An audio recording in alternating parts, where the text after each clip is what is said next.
Dunque, proviamo a prendere in mano il testo, mi auguro che ci sia, ma se non ce l'avete lo leggiamo.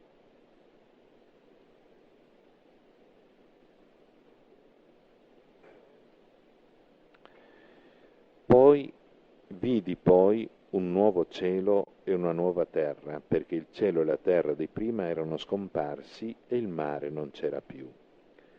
Vidi anche la città santa, la nuova Gerusalemme, scendere dal cielo da Dio, pronta come una sposa adorna per il suo sposo.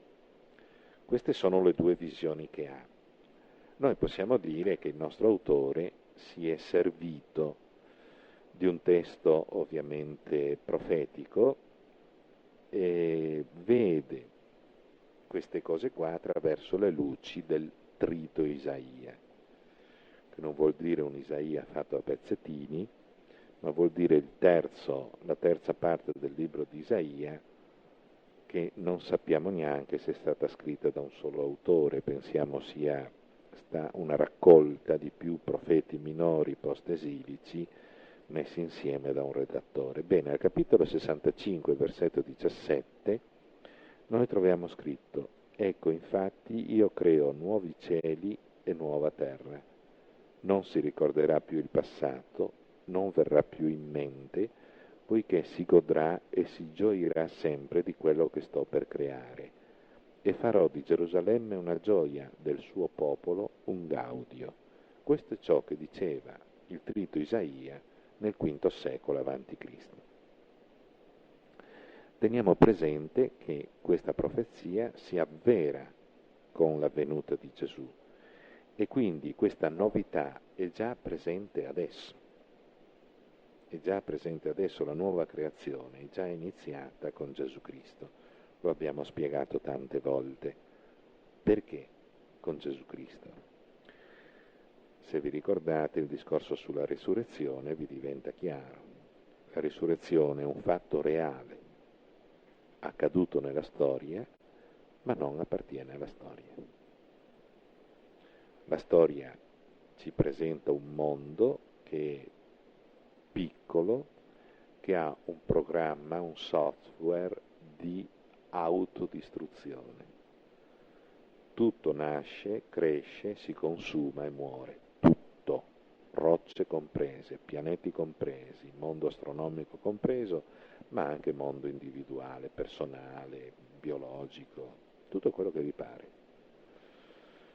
Tutto quanto non nasce per rimanere. Dunque noi viviamo in un mondo segnato da questa caratteristica. Lazzaro torna in vita per tornare a morire. I vari malati guariscono per tornare ad ammalarsi. I medici sognano di farci morire sani, ma non ci riescono per il momento. E quindi è vero, la loro opera è meravigliosa perché si associa, diciamo così, al miracolo che Dio compie nella storia. Però è sempre una realtà destinata a finire. La risurrezione di Cristo non è destinata a finire. Non è come Lazzaro che torna in vita per tornare a morire.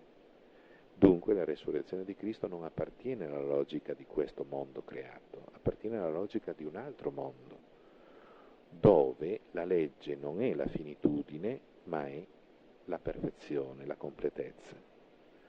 Dunque, nella risurrezione di Cristo noi abbiamo una realtà che non appartiene a questa creazione, ma appartiene a questa novità a cui noi siamo diretti.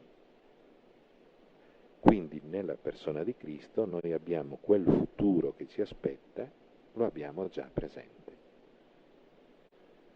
Cristo dunque è la primizia di questa nuova creazione, di cui noi facciamo parte perché con il battesimo siamo tutt'uno con Lui. È difficile seguire questa logica? È difficile perché non siamo abituati a ragionare così. L'Apocalisse ci obbliga a ragionare così.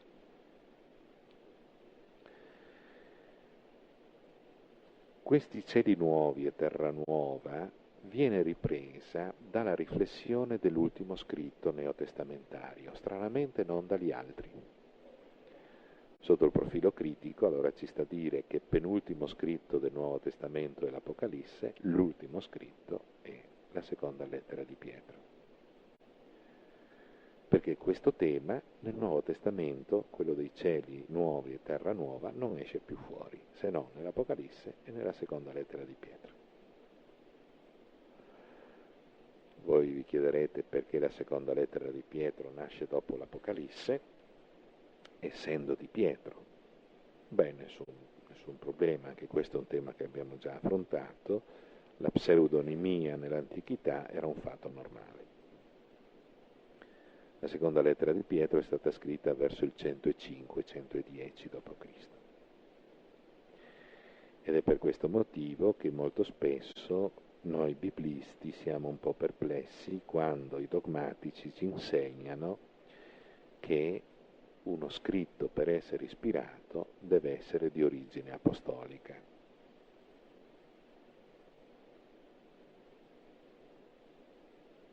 È un problema. È un problema perché la seconda lettera di Pietro come fa ad essere di origine apostolica? Se Paolo muore prima di Nerone, Nerone muore nel 68, Pietro muore prima del 68, la seconda lettera di Pietro come fa ad essere di origine apostolica se è stata scritta verso il 105-110? Mi spiego? Ecco, questi ragionamenti qua li facciamo noi biblisti, fanno irritare i nostri amici teologi dogmatici, i quali se potessero bruciarci al rogo subito lo farebbero senza un minimo pentimento. D'altra parte è nostro compito rilevare questi dati, poi il problema di risolverli dovrebbero essere loro. Qualche volta ce la fanno, qualche volta no, allora noi gli diamo una mano e diciamo: è inutile che vi arrabbiate, voi non avete il concetto di autore orientale. L'autorità di un autore orientale durava decenni. Noi abbiamo una elaborazione del testo di Amos fatto dai suoi lontani discepoli 2 secoli dopo la stesura del libro originale. Amos è un profeta dell'VIII secolo, l'ultima elaborazione della scuola profetica di Amos è del VI secolo. Perché all'interno di una scuola viene trasmesso il messaggio del maestro e viene continuamente approfondito, cesellato, completato nella sua formulazione, non nel suo contenuto. E alle volte abbiamo questa distanza storica immensa tra la stesura iniziale del testo e la sua redazione completa finale, 2 secoli. 2 secoli. Se invece volessimo parlare del libro dei Salmi, Dio me ne scampi e liberi. I testi originali sono del X secolo a.C., l'ultima elaborazione è del secondo, forse primo secolo a.C. 900 anni di manomissioni per arrivare finalmente a un testo cristallizzato. Perché sappiamo questo? Perché la traduzione dei 70 ha cristallizzato il libro dei Salmi in uno stadio precedente alla chiusura del canone ebraico. Il canone ebraico si chiude dopo. E quindi ci sono queste varianti interessanti tra il testo greco, che rispecchia un ur-text, un testo primitivo, diverso dal testo ebraico che noi conosciamo e che è frutto di elaborazioni successive alla traduzione dei 70. Non so se ho reso l'idea. Non stiamo facendo esegesi, questa è esegesi, noi stiamo facendo un po' di spiritualità, torniamo alla spiritualità. Ogni tanto vengono fuori queste cose perché sono necessarie. Quindi che la seconda lettera di Pietro sia del 105-110, no? A noi biblisti non disturba affatto. Come però Pietro recupera questo concetto? Poi, secondo la sua promessa, noi aspettiamo nuovi cieli e una nuova terra, nei quali avrà stabile dimora la giustizia.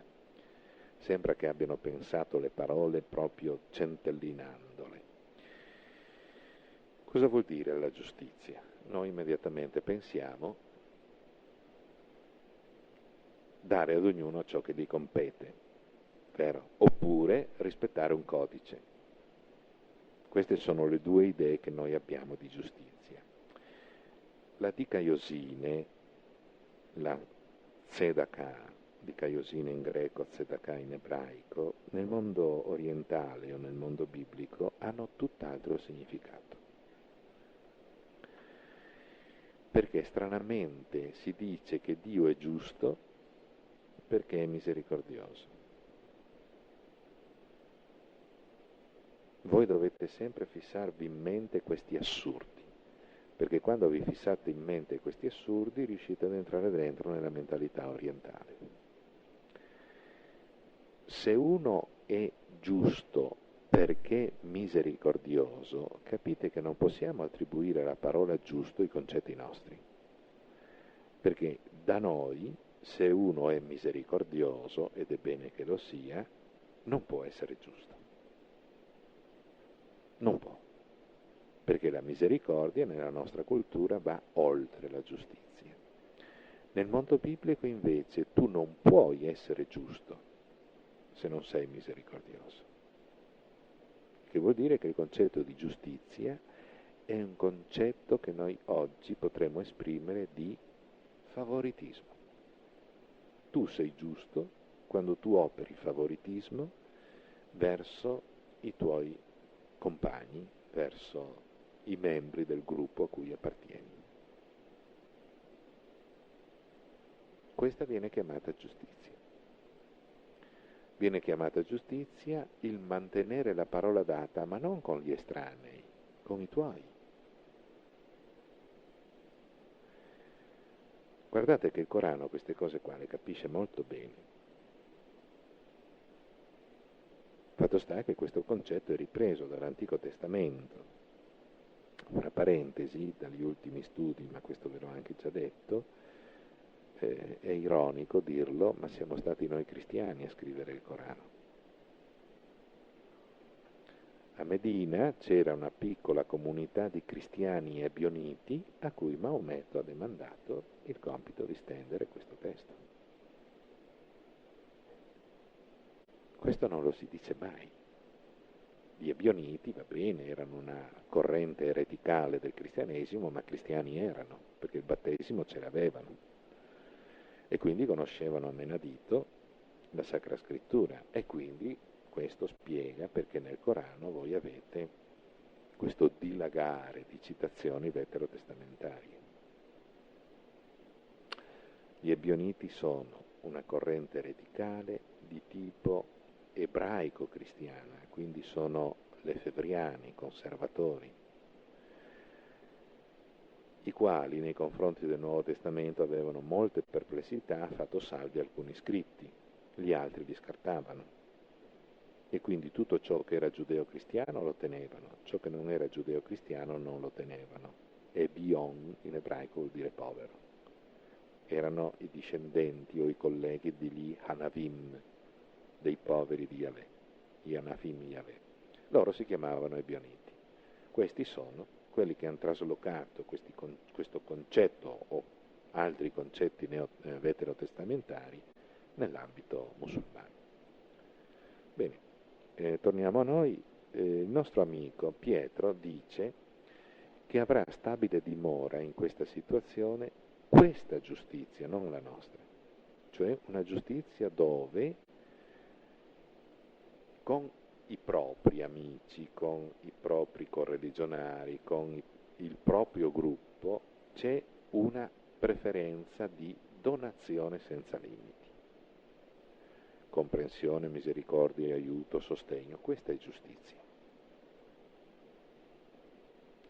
Capite allora che ogni volta che noi leggiamo la parola giustizia nel Nuovo Testamento dobbiamo sempre tirare sulle orecchie, se è intesa in senso ebraico o se è intesa in senso paolino, il quale senso paolino però non pensiate che sia occidentale.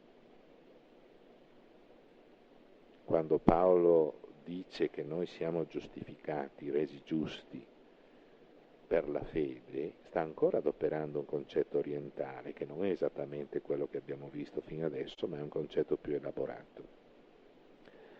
Adesso andrò a vedere Lutero, vediamo cosa viene fuori, perché è la risposta alla passione di Gibson, dicono. Temo che si voglia mettere in contrapposizione due cose completamente diverse e che appartengono a due piani diversi. Tuttavia andrò a vederlo con piacere perché è interessante vedere come elaborano questa idea. Perché ricordatevi che Lutero non si stacca dalla Chiesa per le indulgenze. Se fosse questo, pensate quanti teologi dopo l'anno santo del 2000 avrebbero dovuto staccarsi dalla Chiesa. Pensate che i padri della Chiesa non conoscono anni giubilari e non conoscono il criterio delle indulgenze. Mi spiego? Quindi, quando io sento certi giudizi storici, sento che c'è molta stonatura. Il punto di partenza, cioè il momento di scandalo, è quello delle indulgenze. Come anch'io, come voi, noi ci scandalizziamo per certe stupidaggini che gli uomini di Chiesa fanno. Prima, con gli amici che fanno un po' di ebraico e un po' di greco, ci siamo trovati sopra, abbiamo visto alcuni casi e poi è venuto fuori il discorso sull'ultimo documento della Chiesa, dove ci sono delle stupidaggini, delle emerite stupidaggini teologiche, non disciplinari, perché sulla disciplina chi può eccepire? La Chiesa decide così, si fa così e non si discute. Ma chi ha steso quel documento deve avere una grossa dose di ignoranza, oppure di ingenuità, io non lo so, perché non si è accorto di negare ciò che aveva affermato. La Chiesa afferma che solo lei può, il Magistero della Chiesa afferma che solo lui può decidere ciò che è celebrazione e ciò che non è celebrazione. Con il Vaticano II noi ci siamo trovati di fronte a questo dato. Sono celebrazioni i 7 sacramenti e celebrazione, ottava, la celebrazione della liturgia delle ore, o fatta da uno o più ministri ordinati, diacono, prete, vescovo, diaconi, preti, vescovi, o da una comunità con il ministro ordinato, o da una comunità laicale quando si è in gruppo, non quando si è da soli. Quindi una comunità, 2 o più. Quella è celebrazione, vi è chiaro? Quindi 8 sono le celebrazioni nella Chiesa e basta. 7 sacramenti più la liturgia delle ore. I sacramenti si capisce che hanno bisogno del ministro ordinato, ma la liturgia delle ore può essere celebrata anche da una comunità religiosa, vedi monaci non preti, vedi suore, ed è celebrazione. Chiaro questo? È il Magistero che l'ha deciso. Lo stesso Magistero che mi sforna questo documento dove si dice, guardate, che quando non c'è un ministro ordinato nella comunità non si potrebbe chiamare comunità celebrante. Sì, allora tu mi spieghi perché è celebrazione la liturgia delle ore pregata dalle suore insieme, senza prete, senza diacono. Perché se è celebrazione quella, allora chi la compie si chiama comunità celebrante. Vi è chiaro il concetto? Non si possono accettare queste cose in un documento pontificio.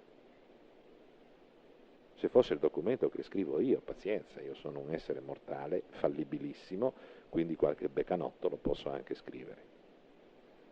Ma chi si arroga il diritto di rappresentare il Magistero non può fare questo. Non può fare questi errori. Prima dire io ho il diritto di decidere che quella è celebrazione e poi dire ma non è comunità celebrante, una delle due, o tieni il primo o tieni il secondo. Perché non si possono mettere insieme tutte e due queste affermazioni, mi seguite? E di questo noi ne abbiamo tante cose nella Chiesa, tante.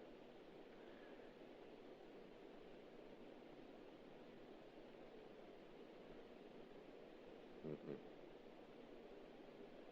Non si è staccato dalla Chiesa per queste cosine qua, le abbiamo anche oggi qua se dovessimo stare. Si è staccato a causa della giustificazione, cioè per questo problema che riguarda il concetto di giustizia che esiste nel rapporto tra noi e Dio. Chiesa Cattolica e Martin Lutero non si sono trovati. Vi dirò onestamente, vi sembrerà strano, ma sotto questo profilo la Chiesa ha una ragione formidabile. Martin Lutero ha preso una topica di quelle brutali.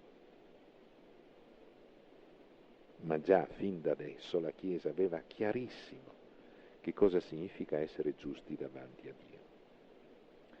La Chiesa dice: noi non ci salviamo solo per la fede, perché la parola fede è ambigua. La parola fede potrebbe dire credo ai misteri,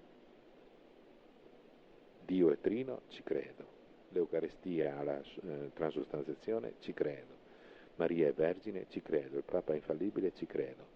Questa fede, dice la Chiesa, non salva. E la Chiesa si fonda sul secondo capitolo della lettera di Giacomo, dove Giacomo, dialogando con i suoi fedeli, dice: tu credi che Dio esista? Sì, credi bene, anche il demonio crede. Allora vuol dire che esiste una apertura al mistero che non dà salvezza. È semplicemente l'ossequio dell'intelletto a ciò che l'intelletto da solo non può raggiungere. Significa accettazione della rivelazione. C'è una parte che viene chiamata fede e che è semplicemente accettazione di verità nella rivelazione che l'intelligenza umana non può raggiungere da sola. E Giacomo dice: questa fede è intellettualismo tradotto, è gnosticismo ed è un'eresia. La fede vera, dice, è quella che accanto a questo modo di accogliere la verità che ci superano, comporta anche una testimonianza, forma classica dicotomica, spaccata in due, della mentalità greca. Paolo invece, che viene dalla mentalità biblica, parla in maniera chiara della fede e dice: la fede è un fascino, è un rapporto, ed è nel rapporto con la persona di Cristo che tu accetti le verità di fede. Ma accettare le verità di fede non sono una cosa autonoma rispetto al rapporto interpersonale. Quando tu sei innamorato di una persona, gli credi anche a tutto ciò che ti dice. Ma tu puoi credere a tutto ciò che ti dici ad una persona anche se non gli credi, anche se non la ami. E quindi tu hai la possibilità di ricevere informazioni sia dalla persona che ami, sia dalla persona che non ami. Ma questo non crea rapporto. Il vero rapporto è nell'innamoramento. Allora quelle nozioni che ti arrivano in un certo modo. Se quelle nozioni ti arrivano da un estraneo, tu hai bisogno di verificarle, di criticarle, di farle tue, l'altro te le annuncia, ma tu le verifichi e le fai tue per conto tuo. Ma se una persona che ti ama e che tu ami ti annuncia una cosa, non hai bisogno di verificarla, perché la verifica non sta nella cosa che ti ha detto, ma nel rapporto che c'è fra voi due. Paolo ragiona così. E quindi dice, all'interno di questa logica, se tu credi in Dio in questa forma, è chiaro che non puoi non tentare di comportarti in un certo modo, non puoi non vivere in un certo modo. E dunque questa è la fede che ti salva. Giacomo la ridice con altri parametri, diciamo così, con parametri antignostici. Paolo la dice con parametri invece di tipo ebraico, di tipo biblico. Lutero non ha capito questa diversità, ha scartato la chiamata lettera di Paglia, la lettera di Giacomo, e non l'ha mai presa in considerazione, dimenticandosi che esiste anche un altro modo di concepire le cose, non esiste un modo univoco. Ha fondato la sua teoria solo sulla lettera ai Romani, sulla lettera ai Galati, dicendo che la fede, a prescindere dalle opere, che ci salva. Materialmente Paolo dice queste cose, lo dice queste cose, però attenzione, le dice all'interno di quella logica, perché dentro a quella logica c'erano molti farisei che invece di amare Dio compivano le opere solo per il valore delle opere in sé, non perché erano innamorati di Dio. È una logica diversa. Provate voi a fare una carezza ad una persona che neanche non conoscete. Voi andate per strada, vedete una bella donna e gli fate una carezza, che cosa vi beccate? Io vado per strada, trovo lei, gli faccio una carezza, cosa mi becco? Una denuncia. Una denuncia è un atto sessuale pubblico. Se lo faccio a mia sorella e alle mie nipotine, loro ci trovano gusto e dicono: zio, fammene un'altra. Diverso, vero? È la stessa opera. Però l'opera ha un valore diverso quando c'è un rapporto e quando non c'è un rapporto. Mi spiego? Lutero ha dimenticato questa logica in Paolo e quindi ha fondato la salvezza, la giustizia, l'essere giusti davanti a Dio solo e unicamente pensando all'atto di fede, cioè dicendo: quando io accetto sono a posto. Certo che Dio sia trino, che il Papa sia infallibile, per loro no, perché è stato fatto nel Vaticano I, loro il Vaticano I non lo accettano, ma accettano i concili dei primi 8 secoli. Quindi tutto ciò che è stato detto dai concili nei primi 8 secoli loro lo accettano e dicono: ci basta questo per essere salvi.